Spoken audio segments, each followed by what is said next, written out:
career criminals in many cases, and people that shouldn't have been allowed in by the Biden administration. Historically, the summer months have been a time when violent crime soar, as you know, but not under President Trump. Today, we're announcing the results of a sweeping law enforcement effort known as Operation Summer Heat. We were in many cities that people didn't know about. We kept it a little quiet, and it had a big impact, and you'll hear that in a second. But over the past few months, FBI offices in all 50 states made crushing violent crime a top enforcement priority. That's what they did, rounding up and arresting thousands of the most violent and dangerous criminals. And these are among the most dangerous and violent people in the world. They were allowed, in many cases, not in all cases, but in many cases, they were allowed in by a very foolish, actually stupid, open border policy. Just anybody could have come in. They emptied out their jails, their prisons, their mental institutions. They emptied them into our country. And the people behind me have done an incredible job, because if we didn't have that administration, it would have been so much easier. They allowed millions of people in this country that shouldn't have been allowed, including over 11,000 murderers, half of whom murdered more than one person. And many of them are gone now, or they're put in prison, because we don't want to have them come back. So we literally put them in our prison, which we don't want to do. But we bring them back to their countries. Working with state and local partners, the FBI arrested over 8,000 violent criminals during the course of this period. In major cities like in New Orleans, Nashville, we saw a 250% increase in arrests. And we really went after the bad ones. These include 725 individuals wanted for violent crimes against children and murderers. These arrests are in addition to the work of our historic federal task forces. That Make D.C. Safe Task Force has been unbelievable. I mean, the job they've done, it's incredible. And it's been so nice, because so many people, they're going out to dinner and they're having dinners. They didn't go out for 4 years. And now they're going out 3 times a week. Restaurants are opening. Restaurants are full. And usually that means a lot of good things. But restaurants that were closed are now opening up. And everybody's happy. It's nobody's ever seen anything like it, actually. And everybody feels safe. You can have a child walk right through the middle of Washington, D.C., and nothing's going to happen. We were losing more than one person a week in Washington. They're being killed on an average of over 1 a week. The Make D.C. Safe Task Force has been incredible.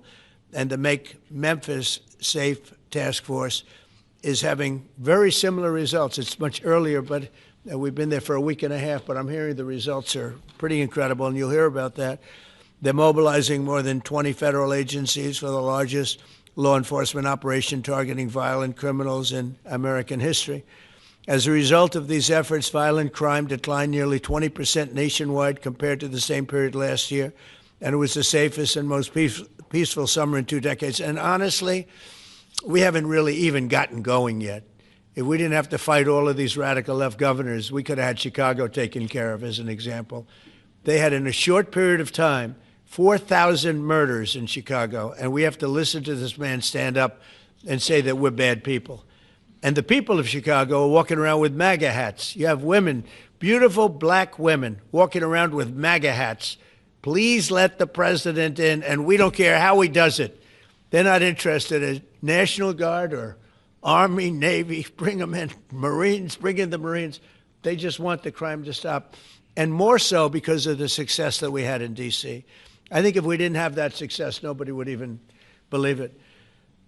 So I want to congratulate all of the incredible law enforcement professionals joining us today, especially Attorney General Pam Bondi, who's terrific, Deputy Attorney General Todd Blanche, who is a fantastic legal talent. He really is. He's a great guy, too. And, of course, FBI Director Kash Patel. They have worked so hard on this and other things. Since the start of the administration, the FBI has arrested over 23,000 violent criminals, more than double the number arrested in the final year of the Biden disaster. The FBI has also destroyed or severely disrupted more than 170 organized criminal enterprises and gangs, 1,600 of the most violent gangs, and confiscated over 6,000 illegal firearms and They've tracked down and arrested 4 fugitives on the most wanted list, 4 of the most wanted. Actually, 2 of them were the most wanted fugitives in the world.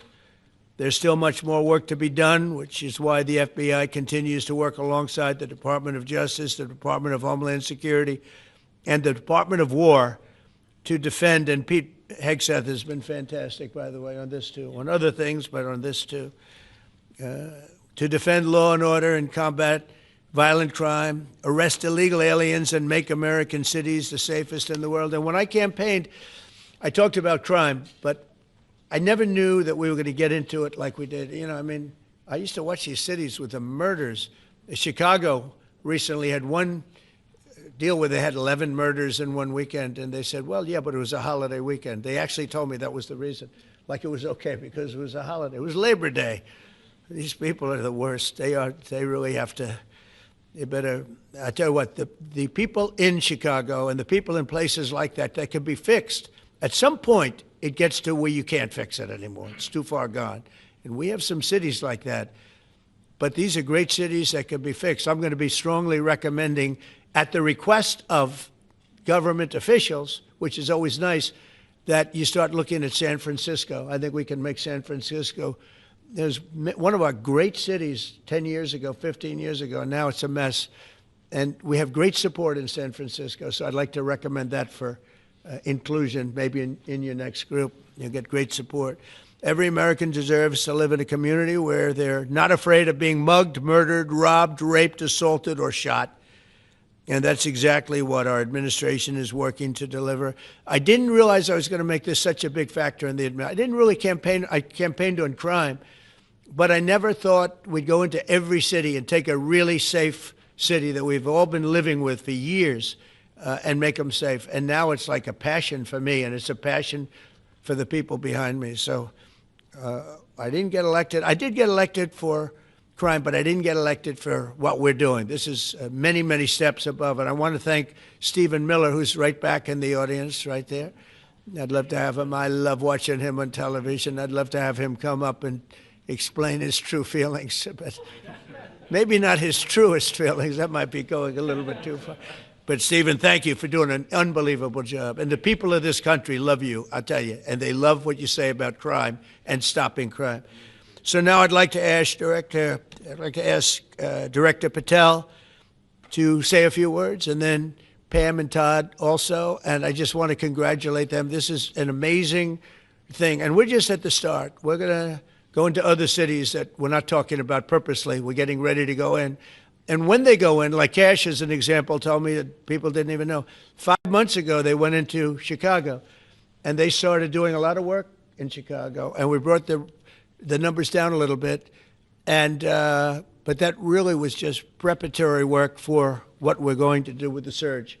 We're going to have a surge of strong, good people, patriots, and they're going to go in, they straighten it all out. So a lot of these cities we're already working on, but we don't do it with a big flavor.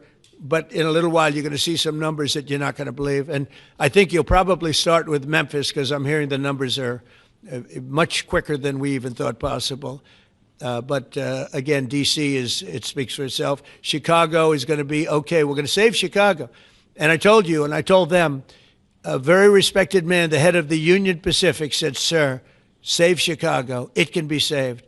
And the way he said it, it was like, can you believe it? We're trying to save Chicago. But I understood exactly what he wants, and that's what we're going to do. We're going to save all of our cities, and we're going to make them essentially crime-free, like other countries have crime-free. If you go all over the world, you go to the world, you hear Afghanistan and you hear all these different places. Our crime in certain cities is worse than anything they can even imagine, and we're not going to have that any longer. It's going to stop, and it stops right here. Kash, please. Thank you, Mr. President. What I'd like to do is just highlight some of the outstanding work that the men and women of the FBI have been doing. And thanks to your brave leadership and the mandate you were given by the American people to not only defend the homeland but crush violent crime, you tasked us with our great partners at the Department of Justice and the Attorney General and the Deputy Attorney General to start making arrests and bring prosecutions and safeguard our cities. And you said it, this is just the beginning. In just 7 months, I hope the media takes a look at every one of these charts because these are the best numbers for fighting crime in U.S. history, and it's only 7 months in. And to do that, our vehicle to do it of choice was Operation Summer Heat, which the FBI architected to go after violent criminals. And in just a 3-month span, you had 8,700 arrests of violent criminals. You had 2,200 firearms seized off the streets permanently to safeguard our communities. You had 421 kilograms of fentanyl seized. Just to put that in perspective, that's enough to kill 55 million Americans alone. You had 45,000 kilograms of cocaine seized, and thanks to our Department of Justice partners, you had 2,100 indictments in 3 months, from June to September alone. Mr. President, that in and of itself would be historic for a 4-year presidency. You did that in 7 months because you let good cops be cops, and you partnered us with the right people, the Department of Justice, to put the handcuffs on and bring them to court and put them in prison. And if that weren't enough, when you look at the year, for the entire 7-month period that we're talking about here, if you look at the past 4 years of the Biden administration, 16,000, 17,000, 15,000, 15,000. That's the number of arrests year over year of violent felons in this country for the Biden administration. Mr. President, in 7 months, you have 28,600 arrests of violent felons in just 7 months alone because of your leadership and the dedication of the men and women at the FBI who want to go out there and do the job they were prevented from doing because that department used to be weaponized and politicized. And this is what happens when you take out the fangs of weaponization. This number is historic by every metric. 28,000 people have been arrested, violent felons alone. And then when you go over there and look at some of these charts, if you don't mind, I'll just hop over here. Look at the metrics for not just violent crime, but the homeland. Mr. President, during your administration, the FBI has found and located 5,400 children. That is a 30% increase year to date over the last administration. Violent crimes against children arrests alone are up 10%. Gang arrests are up 210% in the last 7 months alone. And transnational organized crime, which Stephen Miller has been a great partner in, is up over 12% alone. These numbers are historic just as a snapshot. But just so people don't think we're focusing on violent crime alone, the national security mission, Mr. President, under your leadership has never been stronger.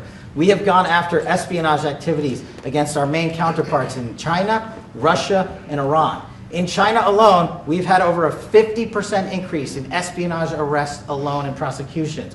In Iran, we have had a 50% increase, again, in espionage cases.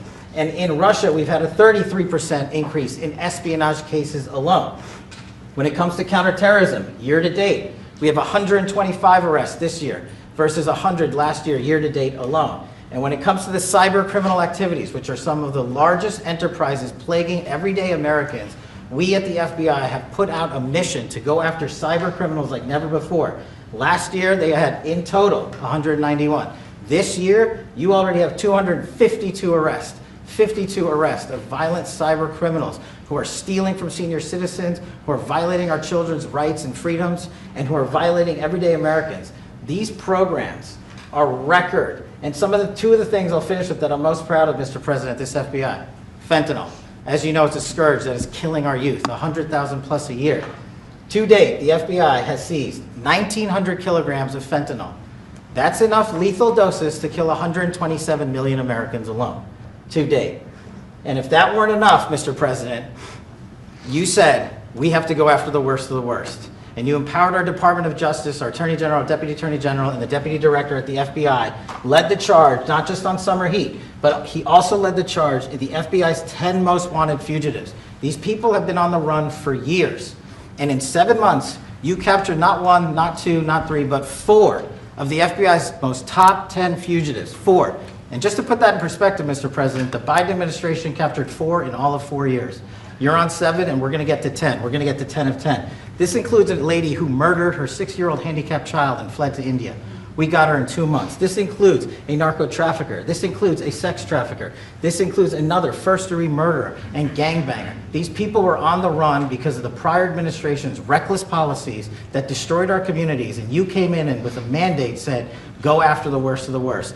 This is just the beginning. This is what happens when you let good cops be good cops at the FBI. Mr. President, I just want to thank you for your incredible leadership, our brave partnership with prosecutors who know how to bring cases and make sure these arrests stick. And that's what the Attorney General and the Deputy Attorney General have led the charge across this country, because arrests without prosecutions are meaningless. We are deterring criminals from doing this activity.